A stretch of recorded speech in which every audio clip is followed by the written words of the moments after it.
Great. Okay, so it's my pleasure to introduce Angel Rivas from Madrid, and he will be talking us about the non-equilibrium edge currents. So Angel, please. Well, okay, thank you very much, of course, to the organizers for the kind invitation to speak here in this forum, this online version of the traditional Symposium on Mathematical Physics meeting.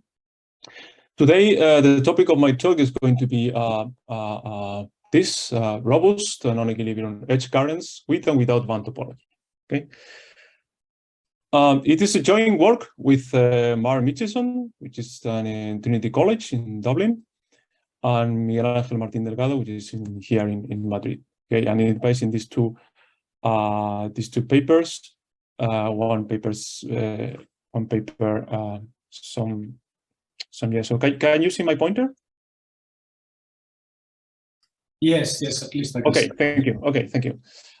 This paper, which is some years ago, and now this recent paper of this year. Okay, good. To start speaking about edge currents, I will remind some basics of the quantum Hall effect. I don't know if you are very familiar with the quantum Hall effect. Well, intuitively, suppose that we have a sample, okay, and you have a magnetic field, okay. So we have the electrons moving in their orbits according to the magnetic field, okay. And then what happens in absence of any other electric field or any other force, okay, intuitively is that when we approach into the edge, the charge, okay, the electrons start, bouncing, if you want, to the edge because they cannot complete the orbit, and the net effect of this situation is edge current around the edge. Okay, it's an edge current which of course is not transporting a charge in global terms because there is no other force. It's just a circular current around the edge. Okay.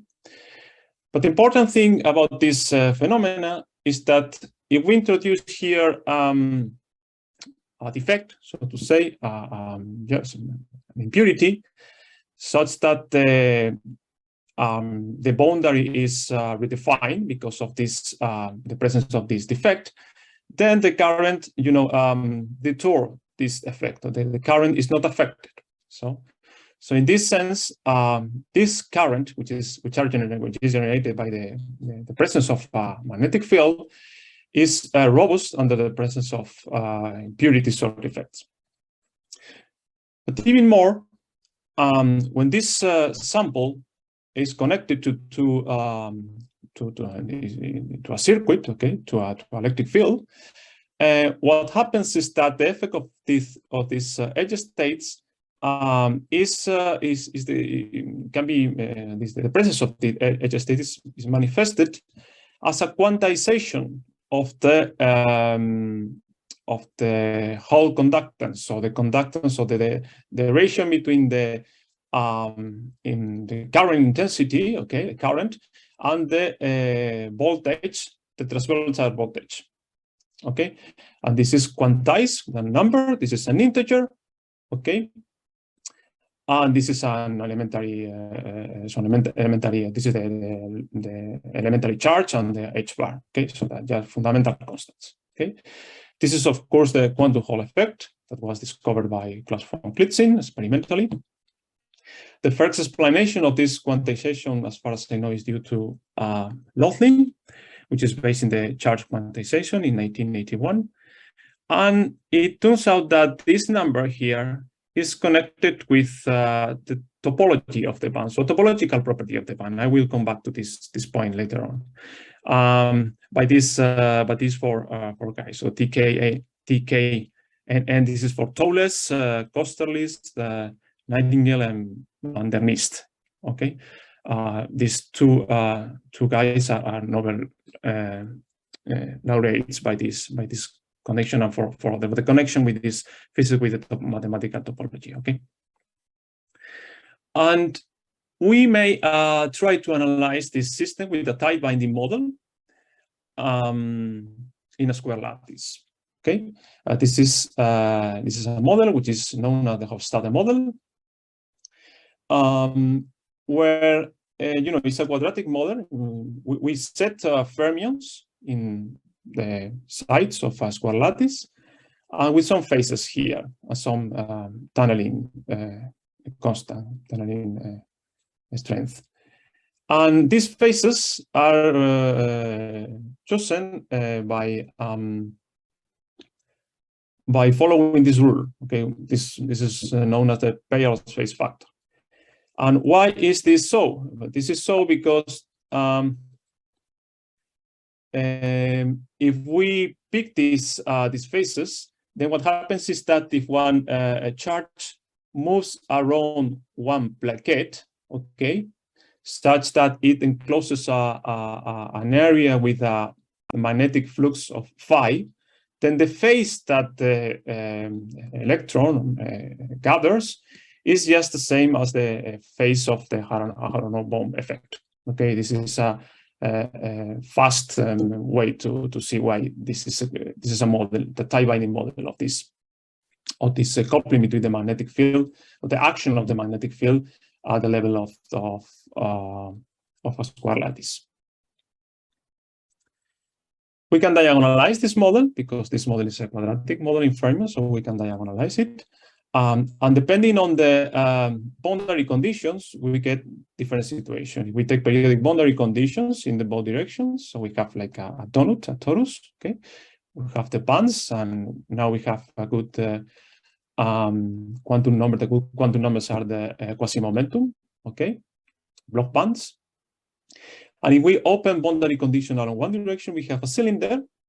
And if we open the fully open boundary condition, we have this situation. Now you see that we have some bands, if you want, and some other states, okay, lines that connect upper and bands and lower bands, okay? And here is the same. These states are known as edge states. Are known as edge states because it's the quantum mechanics manifestation of the intuitive picture that I have shown in the first slide. If we plot the population of one of these points, we obtain something like this. Okay, this is the density of population along the square lattice. Okay, and this is fully concentrated on the edge. And here we have the same for the cylinder, but now the population is concentrated on one side of the cylinder, okay, for one particular line, if you want, okay? Actually, if we plot this spectrum, this energy as a function of the magnetic field, we obtain this famous figure, which is known as the Hofstadter butterfly, okay? This Hofstadter butterfly is due to Douglas Hofstadter, which is actually known by this butterfly, by this plotting, this figure, because it's the winner of a Pulitzer Prize with this essay about logic and machines, so on. Okay, he's actually the son of Robert Hofstadter, which is the Nobel laureate in 1961, and I think this family inspired the name of fictional character that you know very well. Okay, anyway, the point is that the presence of these edge states is not only exclusive property of the quantum Hall effect. Okay, we can construct. It can be constructed some of the models. This is another very famous model, the Haldane Model, where you will see what happens. It's a honeycomb model. It's like graphene model, okay, with some staggered potential and coupling between first neighbors, and another complex coupling between nearest neighbors. Okay, so a coupling between these, for instance, this is first neighbor, so white with black with white, okay, and white with white for the next to nearest neighbors, okay. or black with black. Okay. Then, with this choice, what happens is that when the electron, moves along these white positions, it gathers a phase which goes with this phi flux, and when it moves enclosing this triangle of these black positions, it gathers a phase which goes with minus phi. So the net phase which gathers an electron which moves along the plaquette is 0. Okay, but even if there is zero flux per plaquette, what happens is that this system behaves as a one-to-Hall effect, behaves as it presents edge states with quantized conductivity. Okay, depending on the value of this staggered potential and this flux, which you can think of an intrinsic flux, not an external flux. Okay, you get three phases. So the phases we have 0 for this integer, for tk and n integer in the transversal conductivity, and two different other phases, n equal to 1 and n equal to -1, which correspond to two different rotating, if you want, to different chirality, if you want, in the current of the edge currents. Okay. This is of course due to Haldane, which is the third Nobel laureate in 2016 by these ideas. Okay, this model is interesting, but it's complicated to analyze because of the geometry. And there is another model. Well, there are plenty of models with modification of this kind of physics, and all of these topics has given to the whole branch of topological materials, topological insulators, and so on. But to me, what is important for this talk is for example, illustrated in this simple model, okay, which is another square lattice model with similar to Hofstadter model, but with an internal degree of freedom, okay. Pseudo spin, if you want. I have plotted here as a rows for pseudo spin, but it has nothing, in general, it has nothing to do with the real spin. It's pseudo spin, 2 internal degrees of freedom, okay? And the Hamiltonian has 3 components, this diagonal, if you want, of the Hamiltonian, with some separation, some splitting between the energy of the 2 states for the internal degree of freedom, and some tunneling terms from in the x and y direction, which goes with an extra change in the internal degree of freedom, pseudo spin. So these 2 matrices are essentially sigma plus or sigma minus matrices, but on the x basis here and on the y basis here. Okay. So a jumping of a tunneling of one of these particles from here to here is combined. It goes with an electric some non-trivial operation in the internal degree of freedom. Okay, and these vectors are the vectors of the up and down creation and annihilation operators. Okay, if we plot these phases, the phases of this model, it turns out that this model presents edge states for M falling inside this interval or inside this interval. Okay. Otherwise, the system breaks time reversal symmetry because we have here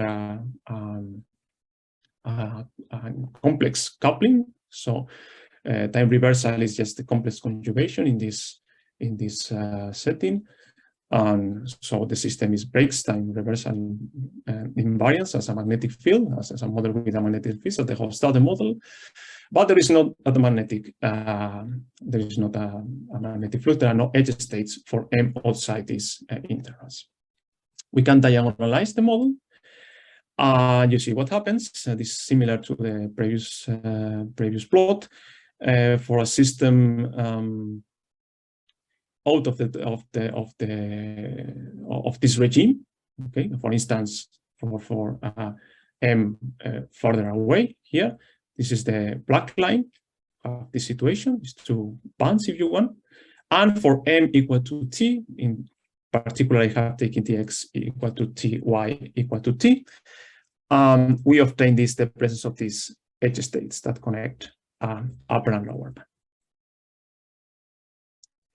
Okay, to understand what's going on with this model and why we have edge current beyond this intuitive picture, let me use a semi-classical treatment.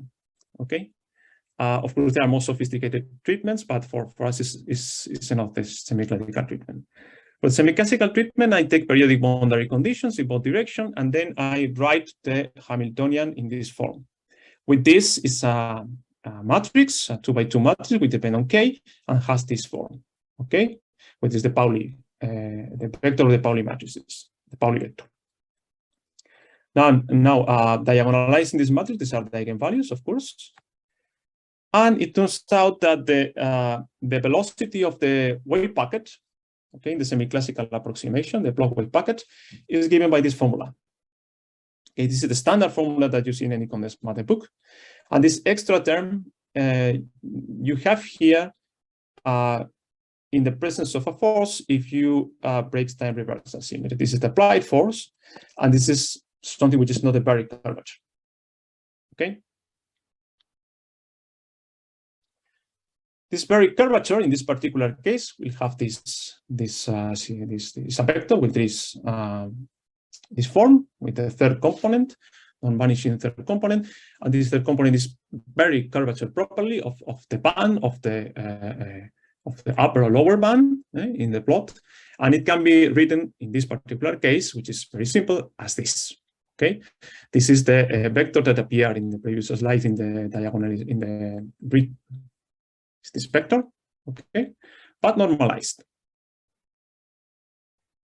Okay, this n is this vector normalized, and this very curvature can be written like this. Then we can model an edge in this semi-classical approximation by introducing a confining force. So a confining potential inside of some region, such that the force is minus the gradient of the confining potential. Okay. Then if the variation of this confining potential is negligible inside of this region, okay, then what happens is that the current in the bulk of the region is just coming from this component, because this is essentially zero, okay? And but if we take a sufficiently sharp variation of the confining potential to modeling an edge very well, then the velocity on the edge is essentially given by this contribution, okay? Because this is negligible in comparison with this.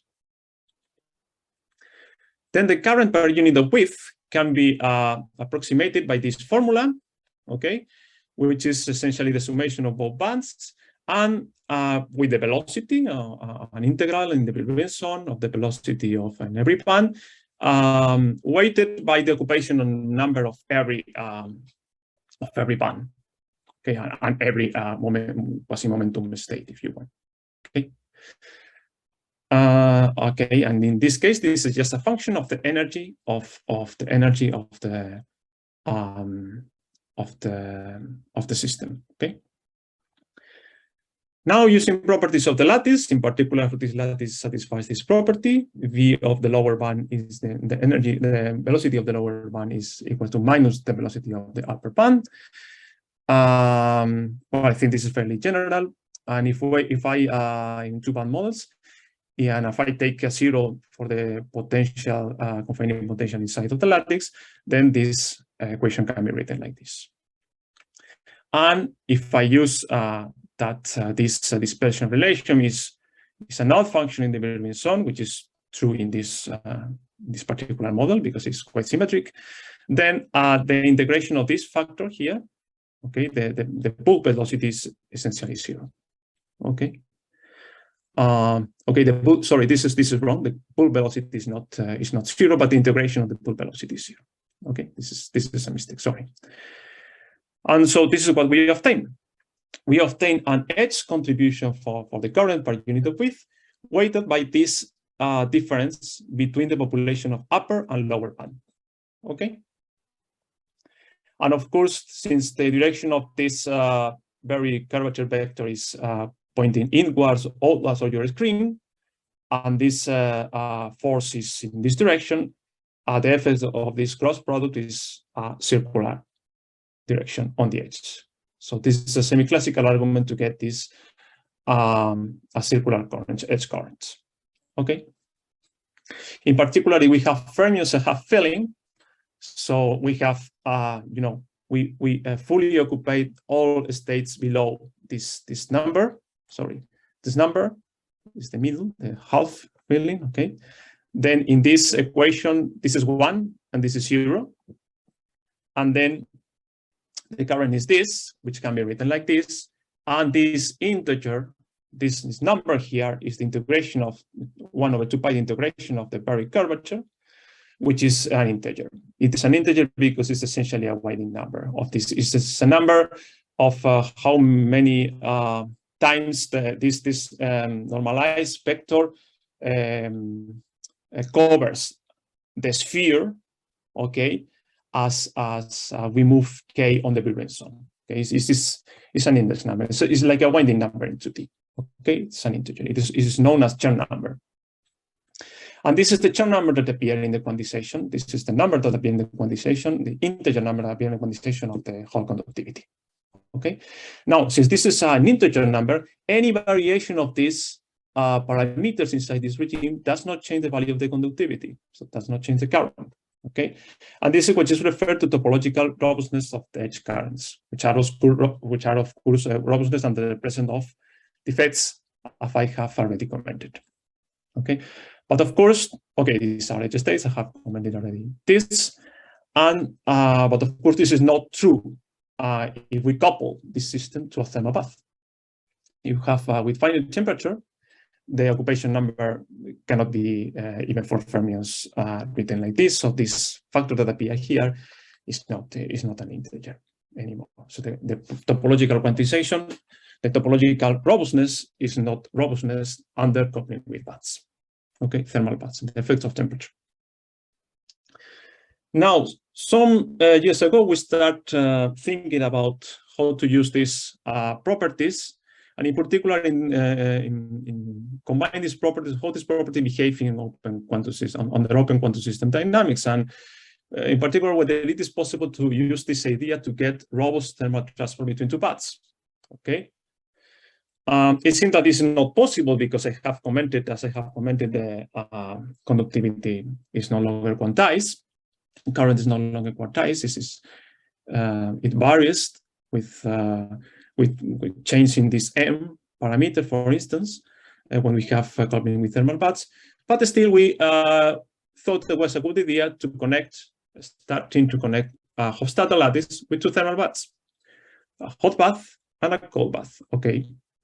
We use a bosonic Hofstadter model because this is not important because it is the same Hamiltonian but with bosons. This was inspired by some experiments that were done at that time, and we then have this Hofstadter Hamiltonian and the interaction between system and bath. We pick local baths at every line of the lattice. And okay, this is the coupling constant, the creation and annihilation operators of the path. Okay.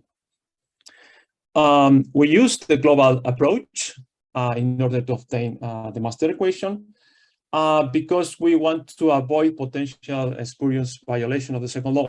You know that the local approaches can violate the second law, and it's apparently, if you want. But they deserve this violation had to be analyzed carefully. So to avoid any spurious violation, we use the global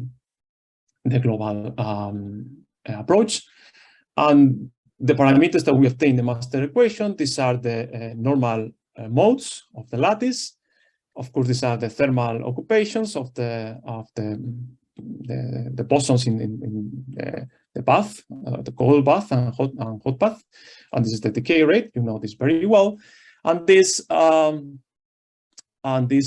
and R constants are related with the population. They are actually the population of the eigenstate K which is in the touching both system ends, okay, which are the ends connected to the path. So essentially, this is the probability that for a particle in the state K, eigenstate K, you find a particle in the eigenstate K touching the left side, the side which is touching the hot bath, okay, and the same with the cold bath for R, okay. Then we plot the non-equilibrium steady state current, and we found this, okay. So it was a surprise to find current in this system, circular currents, edge currents in this system, okay. And this is actually interesting because on one side of the system, there is a violation, a local violation. It's not a true violation, but it's a local violation of the second law because the current goes from cold bath to hot bath. Of course, as I'm saying, this is not a true violation because the total amount of current is going in the correct direction, okay? But you know, a one-dimensional being, if you want, living on this side, will see a violation of the second law. So it's a one-dimensional violation. It's not just a tiny a microscopic violation. It's something which is has some dimension, okay? Which I think is interesting. And then we see, okay, we have edge currents. Let's think about robustness, okay? However, the amount of this edge current is not robust on the changes in the magnetic flux. If we change the magnetic flux, the current will change. So it's not quantized or something like that. This is something expected because we are working with bosons, but it is not robust. Okay. However, the edge currents profile does persist in the presence of defects, provided that the defects satisfy certain symmetries. In particular, we consider two different symmetries are important here. Okay, one symmetry is a time reversal symmetry, a reflection in this plane, in this line, if you want. This is a two-dimensional system, or a rotation here, or pi rotation around this direction, around this point. Okay, this axis. If the defect configuration satisfy either of these two symmetries, then the current is stable. Okay, you see here different examples. The edge current is stable, so the current distorts the defects. There is no backscattering, if you want. However, if the defect configuration does not comply with the symmetries, the edge current is destroyed, that there is no robustness. Why? Why this is so? This is really strange. We have never seen something like this in this community of topological physics. Okay, why this is so? Well, it has to do with the master equation, if you want, and the properties of the master equation, the properties of the steady state. What happens is that if the defect configuration satisfy either this symmetry or this symmetry, then what happens is that this population on the left and on the right side is the same. Okay, it's quite simple to be proven. It's almost evident. Okay, but then the non-equilibrium steady state population, which has this form, can be simplified and only depends on the energy. Okay, only depends on the energy of the mode evaluated in this case in the Boson-Einstein distribution for the hot and cold bath and divided by 2. Okay. But then the semi-classical argument can be applied because in this formula that I've showed before, the crucial point is that this occupation number only depends on the energy, as this is happening here. If it does not depend on the energy, it does depend on the particular value of K, then this is a whole mess. And this is what happens if either of these two symmetries are not satisfied. Okay, but if it depends only on the energy, and you know the dependency on the energy in this occupation is quite monotonic, okay, with the energy. Higher energy are less populated. Then the same reasoning as before follows, and what happens is that the impurities essentially creates a new boundary, okay, and then the currents go edge current go to this new boundary, and this is the reason why we have edge currents in this situation. Okay, this is interesting, and we published this this work, but there is some issues with these results. Of course, there is a lack of robustness under parameter variations. If we have commented that if we change the magnetic field, the amount of current will change. It is not clear what is the role of particle statistics in the result. We have used bosons. Okay, we can use fermions. The Hofstadter model does not allow for time reversal broken phases without edge states. Okay, the point is that I am not sure. We are not sure if this is due to the presence of edge states, or maybe it's just due because of we are breaking time reversal. Okay, it was not clear at that time. And there is another technical complaint, if you want, which is that the weak coupling limit, the global approach plus secular approximation, neglects non-diagonal currents in the steady state. So it cannot describe a current from going from some heat bath to another bath properly. So that current is negligible in comparison with the parameters that are important in the weak coupling limit. Okay, I think this point is not really important, but anyhow, we finally decided to analyze a more simple model, which is the QWZ model, which is exactly resolvable. The Hofstadter model is not exactly resolvable, and coupled it to two thermal paths. Okay. In particular, since the model is exactly solvable, and we have a quadratic model in fermions or in boson, we have taken both situations. We can obtain the steady state, the non-equilibrium steady state, by using green function approach. Okay, or if you want by the non-equilibrium steady state because of Gaussianity, because the state is Gaussian, is given essentially it's characterized by this correlation matrix, the covariance matrix. Okay, and then this covariance matrix can be obtained by solving the Heisenberg equation for motion of creation of annihilation operators. But then taking Fourier transform and going to the continuous, we can obtain exactly the values of these parameters. Okay, I skip details because I think if you are interested, I'll let you know. But it has technical details, so it can be done essentially. And we do that with fermions. What we obtain is that in the strong coupling, or for large coupling with the paths, we see that the current goes from hot bath to cold bath uniformly on the lattice.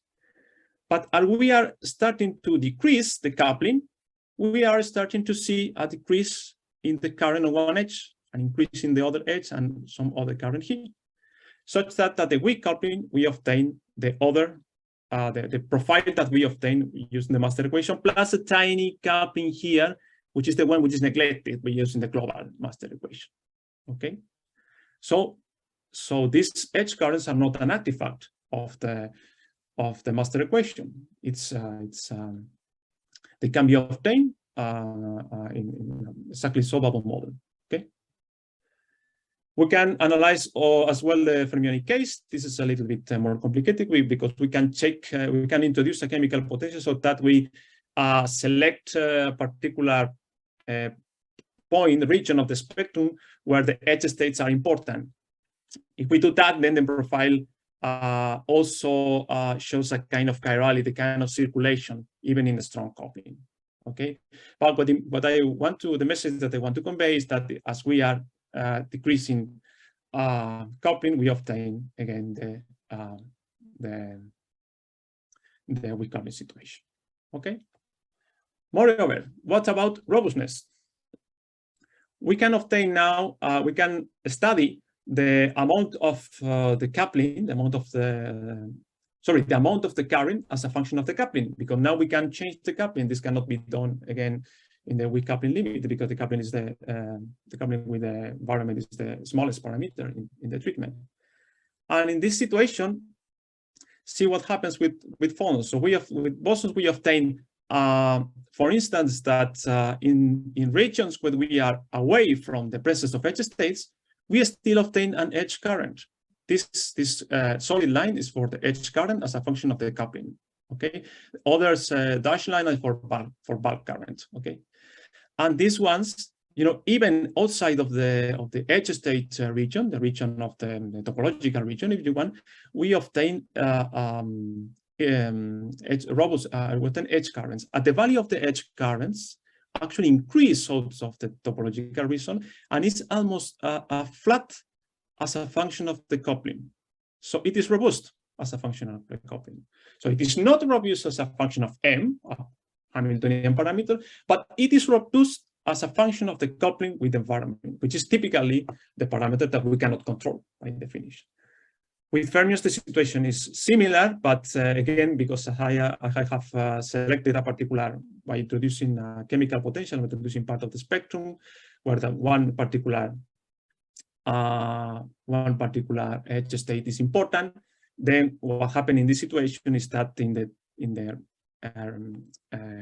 the regime where there is edge state, then the edge state contributes very much to the edge current. Okay. So this is the message: robust values of edge currents without the presence of edge states. This is a very surprising result for us. And actually, there is also robustness under the presence of impurities, of course, in the SAC treatment. Okay. The situation, well, we have to add here another symmetry because the Hamiltonian is different. So we have to add a rotation in the internal, a pi rotation in the internal degree of freedom, but it does not affect to the impurities.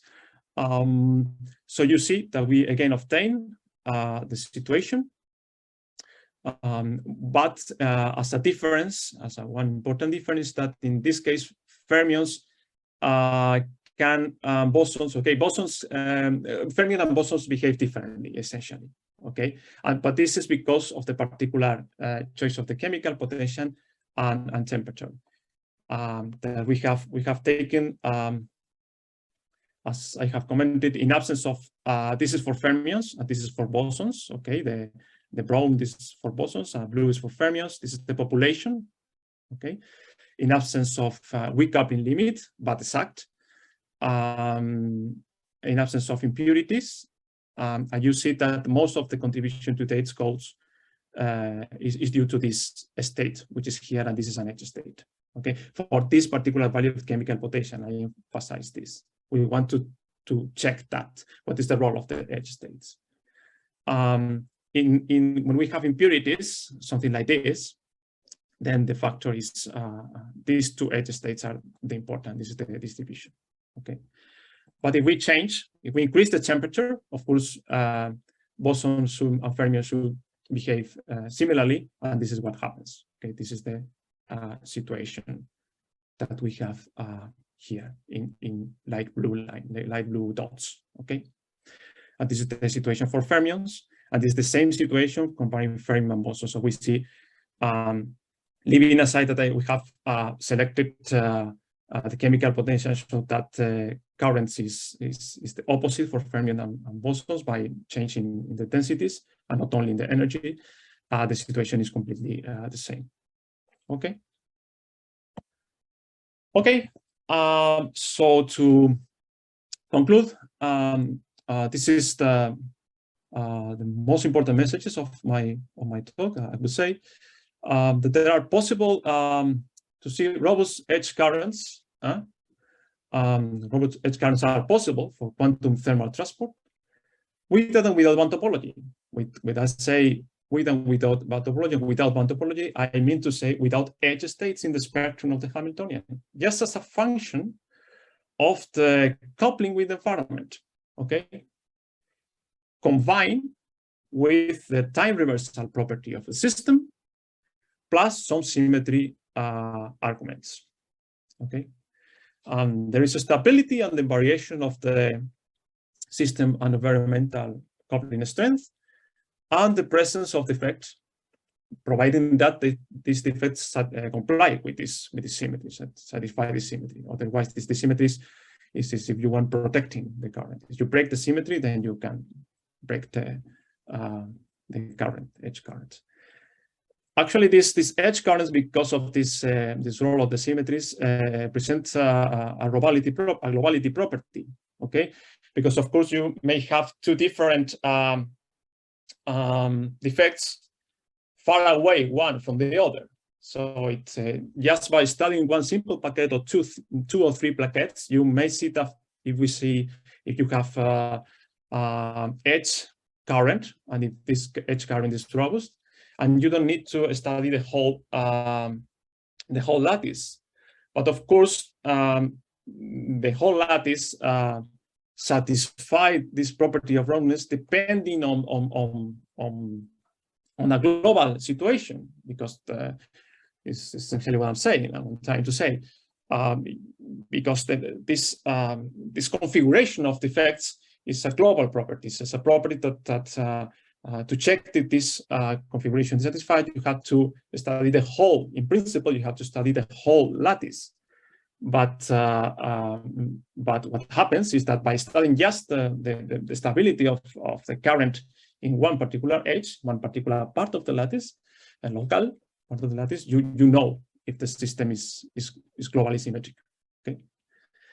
There are also similar effects in 3D. So this is not only 2D. So in 3D we have a two-dimensional current on the faces. So this is a preprint. I think this is time reversal broken symmetries as open system present new and rich phenomenology. And there is a room for teaching and measuring these new effects in the lab. Of course, there is an open question, which is,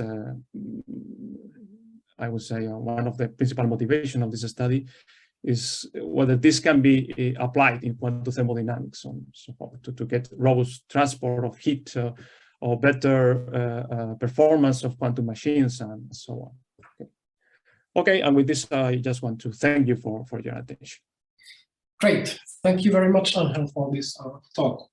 So we do have time for maybe one or two fast questions. So please, either you can raise your hand in the reactions, or you can write into the chat, or you can also simply open your microphone and directly ask a question.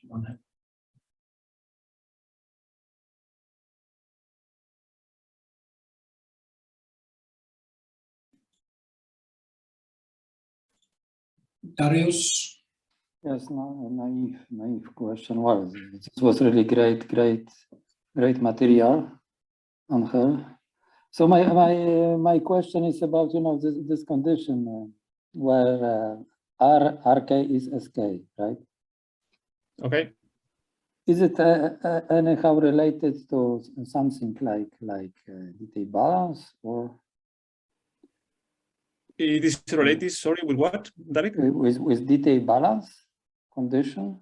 Oh, no, I think this is just a geometric situation. It is related with the fact that when you have, okay,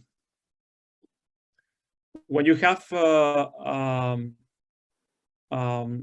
reflection symmetry left and right, okay, in your Hamiltonian, what happens is that in the eigenvalues of that Hamiltonian, the population of one edge is the same as the population on the other edge. Okay, the probability to find a particle in one edge is the same to the probability to find a particle in the other edge.